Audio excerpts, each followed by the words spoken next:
When I got to UA and really discovered that water quality was something that I was passionate about, I first was studying chemistry, and I really liked that, but then I moved more into the environmental engineering side of things. And now I do work specifically focused on helping rural communities. The biggest project that I do is field work in the Black Belt of Alabama.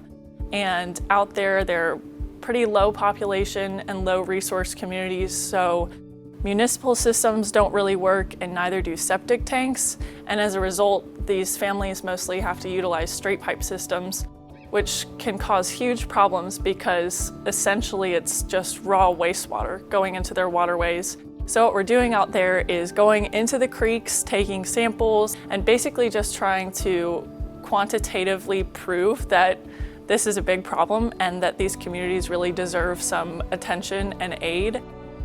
I really love the work that we do. All these projects have been super interesting to me over time. Throughout my college career, especially through my minor in the Blunt program, I've been exposed to this really broad curriculum that all goes back to this theme of justice, whether that's through civic engagement, civic discourse, to bring about justice for everybody. And I think that that goal is tied to the liberal arts, but is also hugely tied to environmental engineering. That's really where I'd like to see these two passions of mine converge in the long run.